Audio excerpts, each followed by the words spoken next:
Dick Vermeil, known as a crier. How many times have you seen him cry? And you can't put a number on. Wow. One of my greatest stories was I remember we were in the middle of training camp, and it was right around the times that they had to make cuts. And, we had this guy on our team that was like the fifth string tight end. Everybody knew he wasn't making the team. I remember Dick Vermeil coming into our huddle after he had to release this guy. And so, for most of us, it's probably like, oh, they're releasing him. Good. I got a better shot to make the team. But Dick Vermeil's in the middle of this huddle in training camp, and he's crying because he had to release our fifth team tight end. And we're like, what's going on here? Like, what's really, but it was just kind of a peer inside of who Dick Vermeil was. And I remember when I was playing for him, I talked to guys that played for him when he was a high school coach.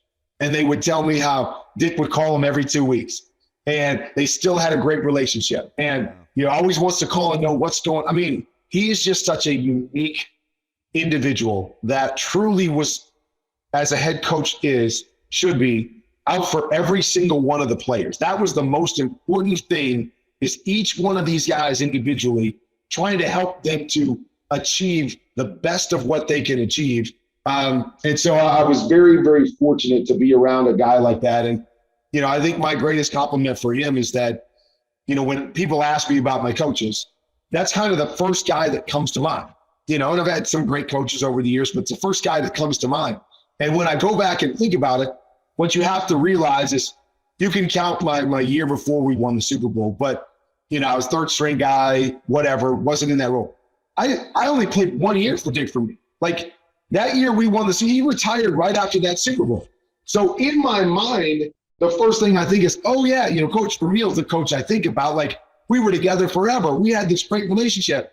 And I have to actually sit back and go, my gosh, we were together for 1 year. That was the kind of impact that this man had on me in 1 year because of the person that he was, more than the coach that he was. And that to me is probably the greatest compliment that I can give. Don't bring up how little time you spent together because it might make him cry. So we don't want to. Yes. That's a good leader, though. Yeah. I mean that's much. leadership right there. When you care that much, that's just gonna make it contagious for other players to want to be able to work hard for. I love that he cried so much. You're like, what happened? Did you just watch Schindler's List? He's like, now we cut the fifth string tight end. That's what happened. Right. Exactly.